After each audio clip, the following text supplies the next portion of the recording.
Okay? O ngayon ho, mga kababayan, dumako naman po tayo. Naku, eto, may panibagong version na naman ho. No? Mukhang may bagong pagtitipon na naman po ang mangyayari dito, mga kababayan. Isang basketball court na naman po ang marerentahan ng maisog. Dati ho kapag kayong mga nag-uumpisa, yung mga ano niyan, mga rally-rally niyan, kahit papano, liwasan Bonifacio No? Ngayon po, mukhang isang basketball court na naman po ang marerentahan ng maisog. Pero hindi na ho sa mga kababayan, hindi ho sa Pilipinas. Saan daw po? Ayan ang nakalagay. Hakbang ng maisog, UK, United Kingdom. Ay naku, saglit lang. Mukhang masyado hong malaki yung basketball court para sa kanila diyan sa maisog sa UK. Ano po, siyempre sa Pilipinas madaming pupunta.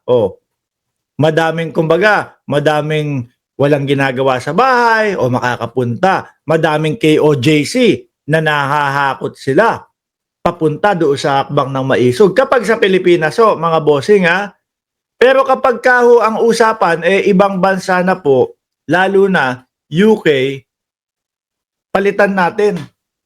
Hindi pwede dyan yung isang basketball court masyadong malaki.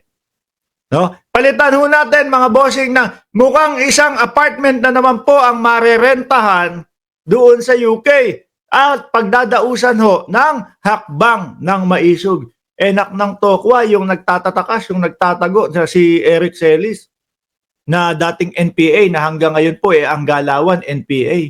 Nandun sa Estados Unidos, kumakalap nung makakasama at makakausap niya.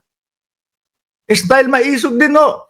Style mautog din po. Nakita ko ang pinagsasasabi pagpapabagsak sa gobyerno na naman, yung kausap sasampu. Sabi ko, anak ng tokwa.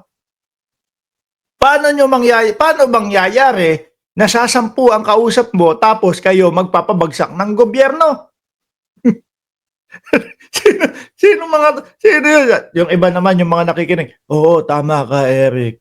Oo, ang galing mo. O di sumugod na kayo doon sa Malacanang, baka may mangyari.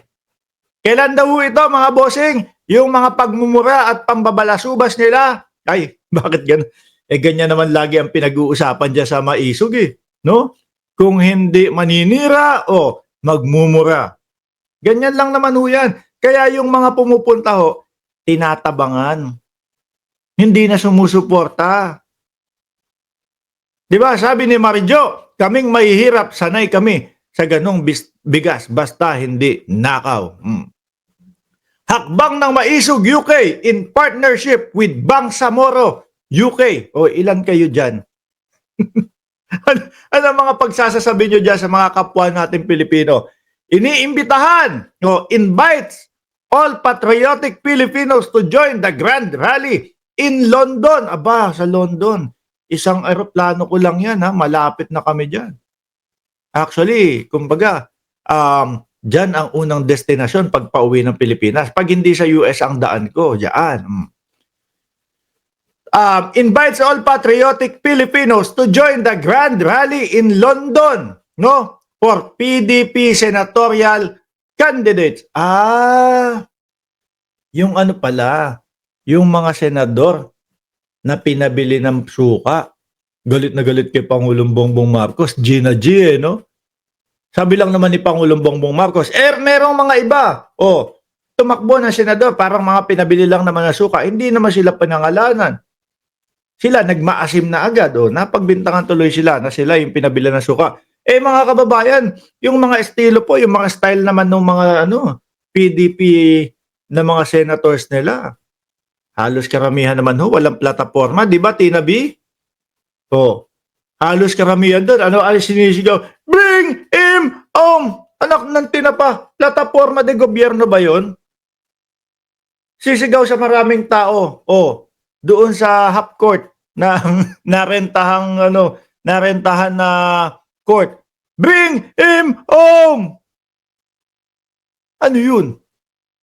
Ano mapapala ng sambayan ng Pilipino? Diyan sa senatorial na PDP na yan. Na tinawag po nilang Duterte. Di ba? Kasi 10 daw po sila. O, Duterte, paulit-ulit. Alamin mo, pupunta ka doon. Ano kaya ang plataforma de gobyerno ng Duterte? E di makikinig ka doon. No? Papakinggan mo. Maririnig mo si Philip Salvador. Bring him home! Maririnig mo si Panort. Hulaan nyo na lang kung sino si Panort. Diyan sa TikTok, shout out sa inyong dyan lahat. Sino si Panort? Sisigaw din, bring him home! Sasabayan pa ni Marcoleta, bring him home! Kaya lang, hindi na sinasabi ni Marcoleta yung yung there is no such as West Philippine Sea doon sa kanilang kampanya. Baka matalo. Baka lalong matalo. Talo na nga yung posisyon, hindi na nga umaabot sa number 12, sasabihin niya pa yun doon sa kanilang mga campaign rally. Baka lalo na humalugmok, mga kababayan. Di ba? Sabay si Bongo na. Si Bongo medyo mahaba Si Bongo sasabihin, inaresto po siya. Wala pong tsinelas yun Wala po sapatos na. Palamig po doon. Sabay iiyakan ni Bongo. Di ba?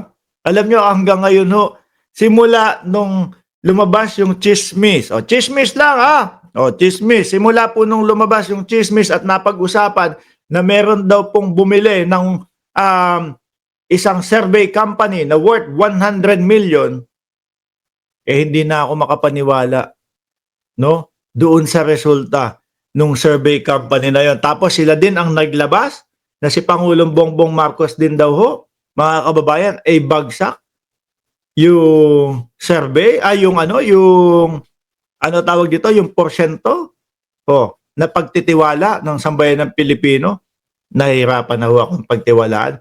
Ang dali-dali lang logic lang mga kababayan. Biruin mo, yung ating Vice Presidente hindi makasagot sa lahat ng itinatanong sa kanya. Tapos, pagtitiwalaan ng sambayan ng Pilipino. May topak ho ba ang Pilipinas?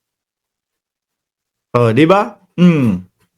Yan lang napakasimple kailan daw ito, mga bossing? At ako na mag-i-invite para sa inyo. Kayong mga nasa UK, Diyos ko pong mahabagin, puntahan nyo na po ito. Magtinda kayo ng candy, magtinda kayo ng mga tinapay, magtinda kayo ng kakanin. At least, may masabi na may pumunta doon sa kanilang patawag ng hakbang ng maisog UK version. Invites all patriotic Filipinos to join the grand rally in London for PDP senatorial candidate.